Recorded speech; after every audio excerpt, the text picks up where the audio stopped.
Previously on the Superpowered Dare Die team. Hello and welcome to the Superpowered Dare Die team. I'm Peter. And I'm Rick. Today we're going to be talking about Back to the Future 2. Anyway.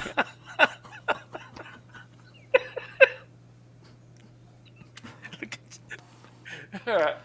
Can we look any more amateur now? Watch the thrilling conclusion to the Back to the Future 2 review, part 2. So then we meet alternate 1985 Biff, who is now rich, and we see a scene which just highlights what a really horrible person Biff is. He's not a very nice character at all. So, and this is when I started thinking about, like, who's this movie about? Like, it's not about, definitely not about Doc, because he's just kind of been put off as an exposition character. Marty's there because he has to be, because he's Marty the good guy, but there's no real change in growth for Marty in this film. He's just there to save the day when he needs to do it. And so then there's Biff. Which the film focuses on him for a lot, but he's just a horrible person. He's a really nasty piece of work. This film shows that he's a perpetrator of domestic violence, a murderer. He's horrible even in his teenage years. Yeah, he's stealing balls from little kids and knocking hats off their heads. And there's nothing there to make him sympathetic. There's nothing to explain why he's like that. He's just like a psychopath. He's more of a caricature, really, than a character. He really is. Like, even later on in the film, we'll get to the later on in, but in the tunnel scene where he's out for blood. Yeah, he's not nice at all. No. So Marty gets kicked out of the hotel. He finds out that his dad was murdered. Yep. And then he ends up at the graveyard and he's approached by a scary shadow who turns out to be the Doc. The Doc. It's Doc. It's Doc. And it's okay. I don't even know why they framed it like that. Like I don't know. Maybe because everything was scary and horrible, and you were just expecting something else horrible to happen. Maybe. I don't know. Like there needed to be some sort of hope. Anyway, they Doc and Marty go back to where? Where do they go? Back to it's Doc's lab, yeah, but it's been trashed, and so Doc gets a whiteboard or blackboard out, and I love that scene where he's like drawing the timelines and how they've been skewered. I think that's a good little. I mean, that's an exposition scene, but if you're going to do an exposition scene, that's how you do it. That's the way to do it. Yeah, and but I actually like that concept of. And the movie could have been more about just that, but it was. This movie feels like 3 acts.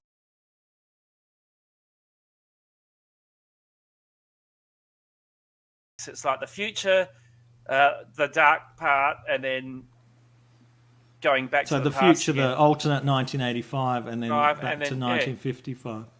And it is a definite 3-act structure, yeah. And we also find out that Doc has, I mean, I guess the place is trashed anyway, but he's just broken into a library to steal newspapers as well. So he's done some shady things in this movie. Yeah. He knocked out Jennifer. He knocked out Marty's son. Now he's broken into a public library. He wants to change the future. Yeah, he wants to. But it is a bit odd. I don't know if that's out of character or not, really, because some of the deleted scenes from the first Back to the Future painted Doc in a little bit of a different light, but we might talk about that another time if we ever talk about Back to the Future. Oh, you mean talk about a good movie? If we get past season 1, episode 1, we might do that. But yeah, so I like that concept of that could have been built into a whole movie. That could have been like it could have been about the kids. Each of these versions probably have a better movie that could have been made out of it. So Doc explains that he's found the receipt to the almanac in the DeLorean, and that he's found the broken, what's it called? Walking stick head off of Biff's cane.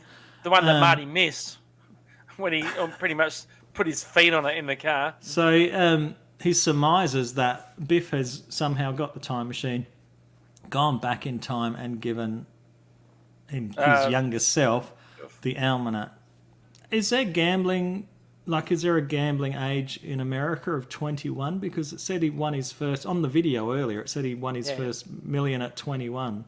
So there must what are be, they? yeah. When were they like 17, 18, supposedly in 1955? So he had to wait for 4 years after he got the almanac. Because I did wonder that. Because he looked like he was wearing the same clothes that he wore as a high school student. Well, he's got his style. He wants to stick to it. Maybe he failed a few years. Maybe. Well, I didn't say 21. high school. High school student Biff Tannen won his first million. So Doc and Marty devise a plan to go and confront Biff because they need to know the exact time that Biff went back. Exact date, yes. Exact date. And so Marty arrives in Biff's suite watching A Fistful of Dollars.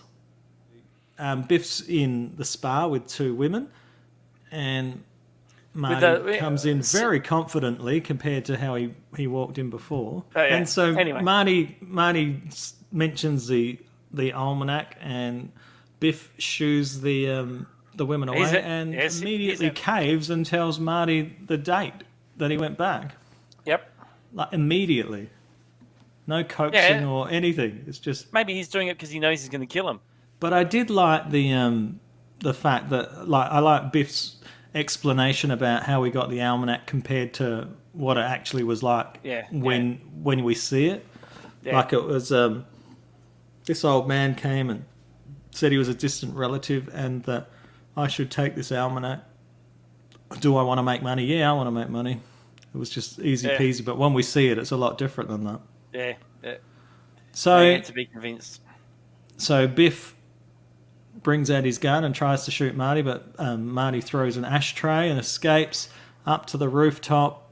He's chased by the goons. Biff's goons reminded me of the weasels in Roger Rabbit.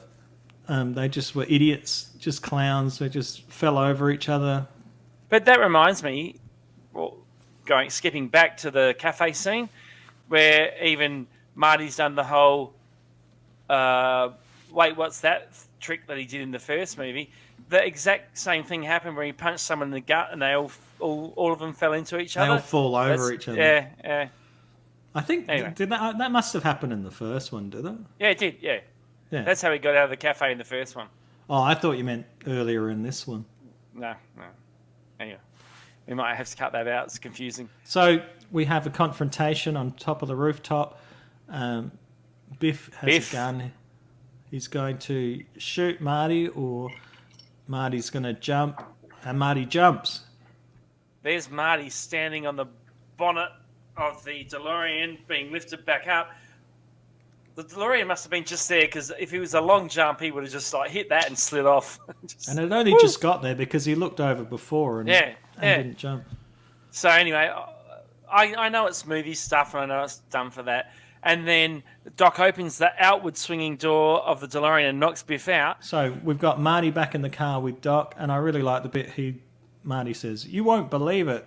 We're going back to whatever." And Doc goes, "I don't believe it." I love the delivery of that line. I thought it was really good. Yeah, you're right. And then for me, and I still remember the first time I saw this film, it was like, we're going back to 1955, okay? And I'm going, this is the place where that good movie took place. Maybe this is going to get good. And there's the flourish of the Back to the Future theme, and they're like the cars zooming around the casino. And it's like, all right, here we go. Something good's going to happen now. And so they head back to 1955. They hide behind the Lions Estate sign. Just like in the first movie. Just like in the first movie. And Doc says, all right, Marty, you go find the almanac. I'll stay here and fix the time circuits. Yeah. So, like we said before, it just feels like Doc is sidelined a lot. Cut to the risky business kind of... That's a joke, though. That was a bit of fun. Yeah. Anyway, so it was a bit of fun. I didn't, but that's the point. I wasn't having fun in this movie, so I couldn't get into the bits that were just a bit of fun. No, the tone of this movie was all over the place. It was wrong, from overacting actors in serious bits to I can't find a lot to like about apart from technical aspects. I can't find a lot to like about this movie. So Marty then goes on his mission to find Biff, and he gets in the back of the car, and old Biff gets in the car, and they end up in the garage. Marty in the back seat, and I do like the scene with the two Biffs talking. I reckon they watching that part of the movie only. They're using that classic cinema part about using that using the window divider thing down. Yeah.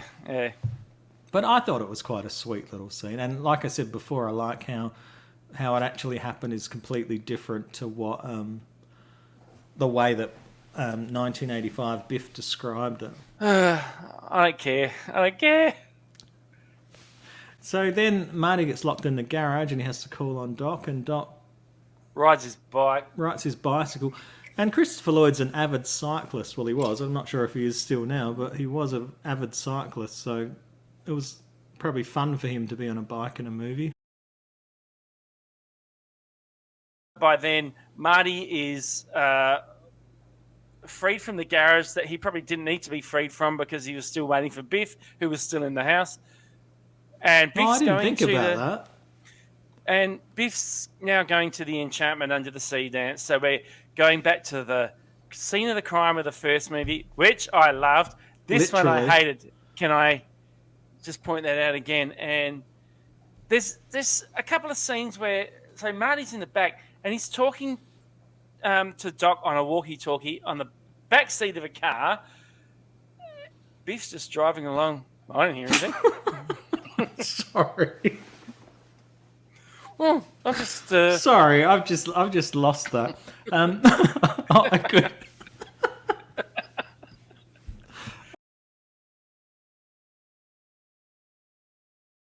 Biff and Marty are driving in the car. Marty is in the back seat, like one seat back. Now, I don't know if you've driven a car before, but Marty's talking on the walkie-talkie. Not a convertible. Well, okay, there may be wind issues with the convertible, but psst, Doc, come in, Doc. I'm in the back of Biff's car. I don't hear anything. Yeah. It's it like is a there's bit it's so much suspension of disbelief. It's just stupid. And then they lose it because they go through a tunnel. But then we do get that really, like, it's a lovely scene between the two Docs where they meet. I think that's using the split screen like really well. I reckon that's quite a touching little scene. I don't. It's a technically brilliant scene, but Doc, who's been warning everyone who will listen, don't meet up with your counterpart, and then he's willingly doing it. Well, he just sort of stumbled across himself, didn't he? I don't know how he didn't know where he was, but I really like that. That's probably one of my favourite scenes in part 2. Okay. Anyway, so they get to the Enchantment Under the Sea dance. There's the whole cat and mouse. Marty's almost got the almanac. Something happens. Strickland's involved. There's a lot of cat and mouse. I did like the scenes with Strickland as well, like with the getting the ooh la la almanac in his office, and he gets his hands squashed. But I mean, I don't know why he just didn't wait until Strickland left, and I don't know why he'd try and grab the almanac while Strickland was still in there. But it's a bit of fun for the movie, really. Okay, yeah, and you're there's right. a bit of bait and switch that it's not the almanac; it's a ooh la la. Ooh La La magazine in a cover. I know what you're saying. It's all done. This is movie stuff. This isn't what you would do in reality. It's like the whole setup, all that sort of. But I was bored. I was just really bored by it. And in fact, when I watched it recently again, I fast forwarded through. Like I've just on like 1 or 2 times fast forwarded through this whole bit because I was just like, nah, can't. I just can't do it again. Well, before the Johnny Be Good stuff, we've got the scene where that Marty's talking to Doc, saying, "I messed up. You know, he's got the almanac, and I don't know where he is." And then we've got the scene of Biff with Lorraine in the car, which is a bit problematic. That scene, anyway, from the first one. Oh, so add potential rapists to his list of crimes. Yeah. Yeah.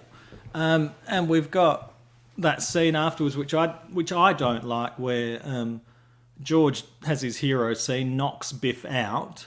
Yep. Which is what we're led to believe from the first movie, and then we've got Marty going to get the almanac out of his jacket, and Biff wakes up. So I think that sort of diminishes what George did. It does. Marty punches him out again.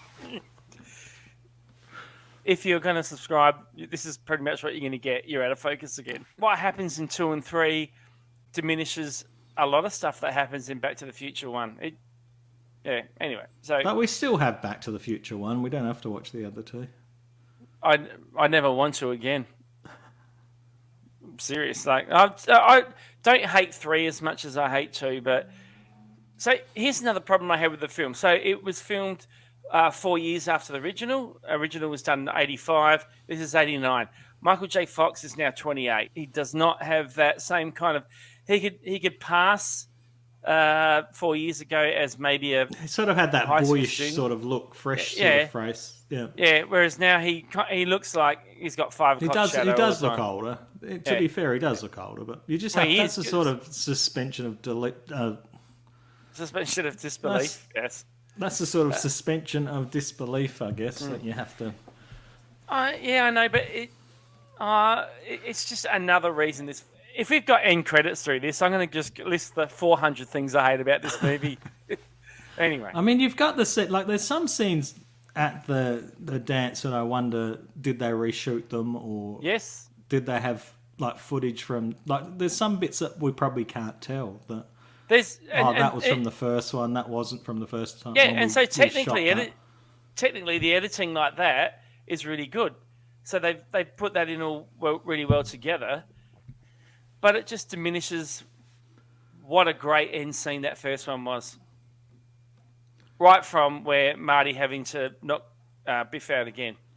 Yeah, so, I mean, it does. So at the dance, Marty has to save himself, the Marty on stage, from Biff's goons, and so we do, as you said before, we have this elaborate staging of him crawling up on the rafters above, and Marty's playing the guitar on stage. He knocks the goons out, and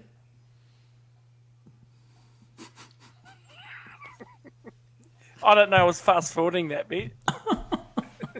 So he knocks the goons out, and there's a little scene of Marty getting off stage, having to see these people there that weren't there before. That was good. Does he knock Biff out with a door or something? Well, that happens after because he's got the almanac because he took it from Biff.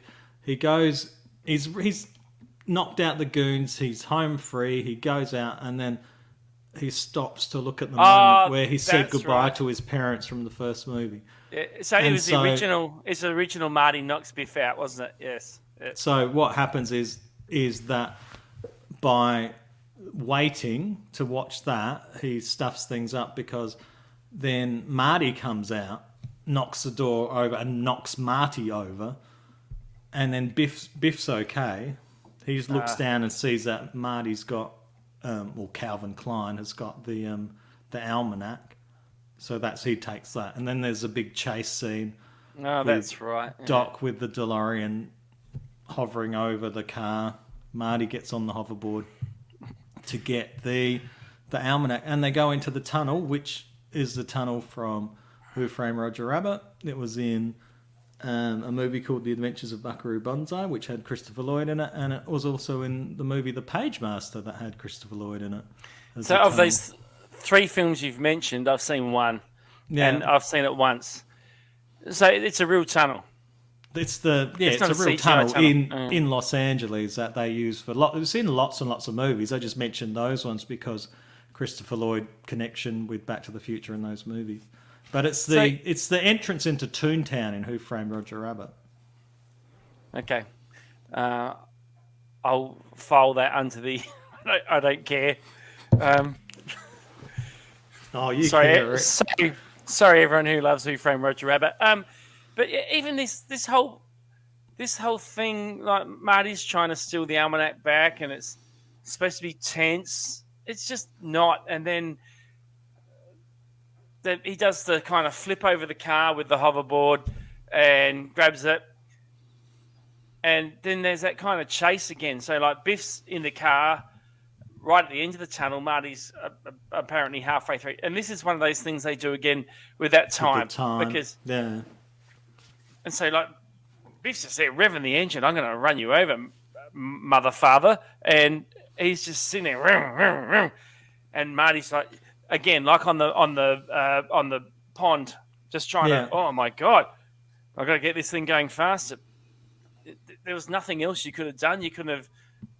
Oh, anyway, so they set this scene up, and I'm guessing Biff's car is supposed to be getting faster and faster. There's a scene just before they get to the end of the tunnel where it looks like Biff's car might be doing 12 kilometers an hour at tops. Behind, it's just so badly cut. So, and then for some reason, Doc knows where Marty is, drops the flag over.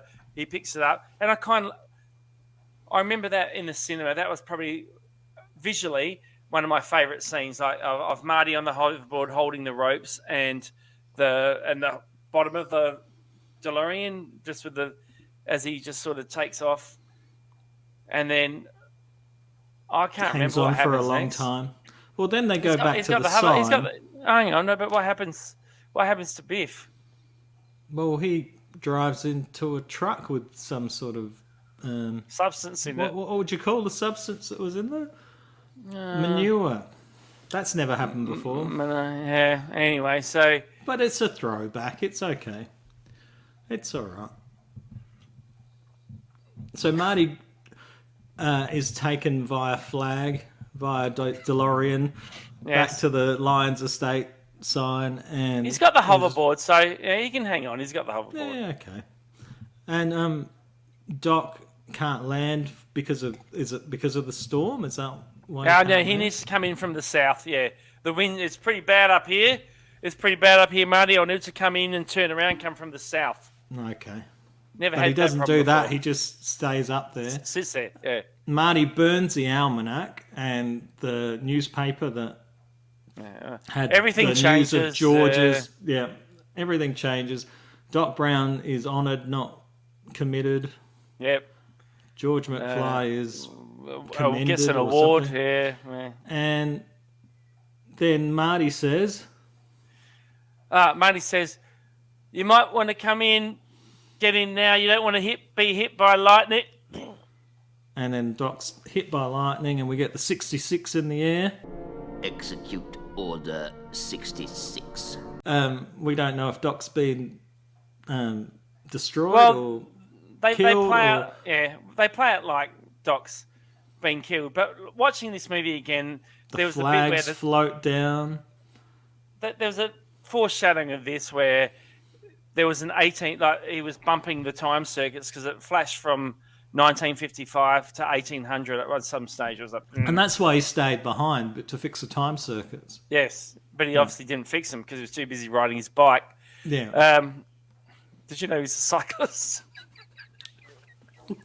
Christopher Lloyd's an avid cyclist. He once rode across Europe, apparently.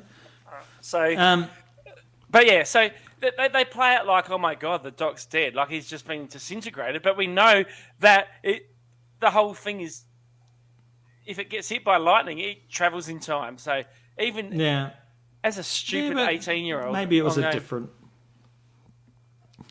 Oh, it didn't have the lightning rod. Didn't have the connector. Didn't have the lightning conductor, so we don't know.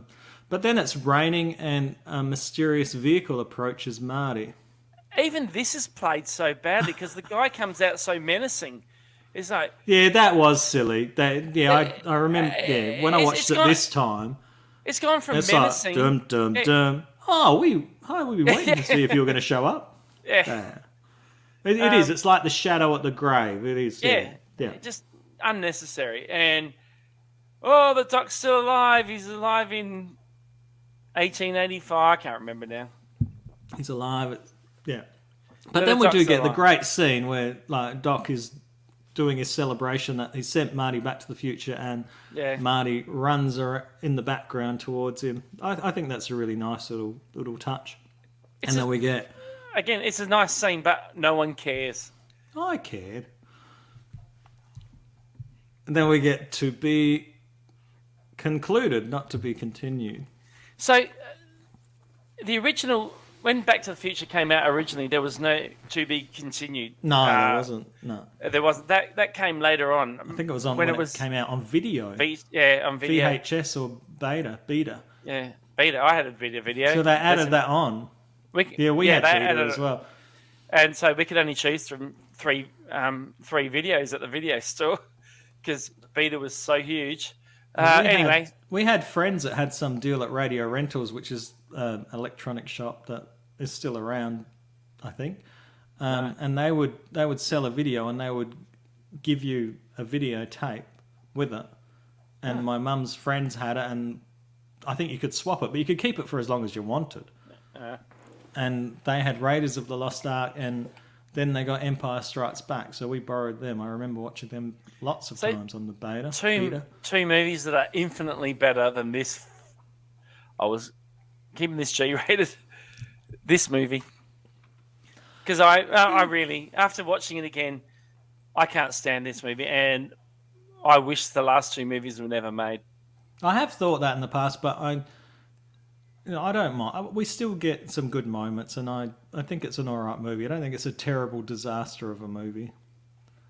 And I still have. There's enough in it that makes me like it, and I do really quite like the third one. So we wouldn't have had. It's just the middle part. It's unfinished. I think that's what that feeling was when I walked out as a 14-year-old, thinking, "Oh, there's something not right about that." I think it was just that it's the middle part to a bigger story. And yes, the world would have been probably fine with just Back to the Future 1, but I still like seeing Marty and Doc. We just got more great music from Alan Silvestri because I love the score. So I was happy to get the extra music for it, but the films I could do without. So if we're looking for recommendations at this point, do not ever see this movie, ever. And I would say, give it a chance. It's got some fun bits. It's not perfect, but compared to some of the things that we've had lately what other movies have done to beloved franchises, I think as a franchise it keeps it together pretty well. Okay. It's no Phantom Menace. This could be our last podcast together. It's all relative. That's it. Okay, thank you very much. Thank you very much for watching. If you've made it this far, we really appreciate it. We're just starting out, so there's probably a few rough edges, but maybe they'll iron out or maybe they'll get worse. We don't know. If you'd like to follow and subscribe to our channel, that would really help us. And you can follow us on the social medias. Huh? Do you want to put something up on there or not? Yeah. Do you want me to start all that again then? Since you've just rudely interrupted me? No, I think we keep that in as is.